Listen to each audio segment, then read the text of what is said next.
खिला गइले बा खिला गइले बा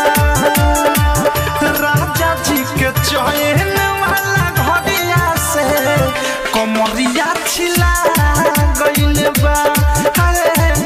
राजा जी के चैन